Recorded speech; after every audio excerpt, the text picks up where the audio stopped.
With the product created, time to also retrieve a product when we, for example, visit our index route. So in the shop controller here in get index, it would be nice if we could get our products.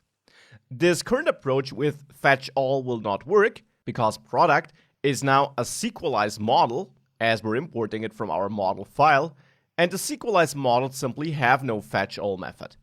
But Sequelizer models have plenty of methods for getting data. And instead of fetch all, they for example have find all to get all the records for this model. Now find all, as you can imagine, also gives us back a promise where we can use the result. Now find all, by the way, also can be configured with some options.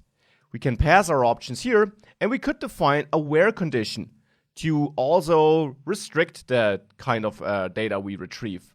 And you can read more about the possible options you have there and how to write this in the official docs. But we'll also see a way of limiting the data we retrieve when we later fetch a single product. For now, let's get all without any restrictions. And then here in the then block, we should have our products. So here, let's assume we get a products list array to our function that gets executed here. Here, I will log any potential errors we might have. And now in the then block, I essentially want to render my page, of course, once we got the products, and simply pass the products into the prods key of my render function here. Let's remove the fetch all call down there.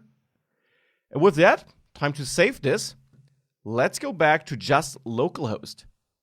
And indeed, this is looking good. You see, it retrieves the data still has the same field names as before, and therefore rendering this automatically works. Now we need the same logic on the products page, and therefore I will just copy that and go to get products, add it here, and of course replace the render function here. Make sure to pass products to prods though. And of course, as I mentioned earlier in this course, you could refactor that for the index and the products page to reuse this code instead of copying it. I just like the more explicit approach here, which makes it really clear what's happening. So now we got get products working too, hopefully. Yeah, this is looking good, both work. And we see even a difference because here I have a blank between the dollar sign and the text, and here I don't have it. So this is working, and this is a huge step forward.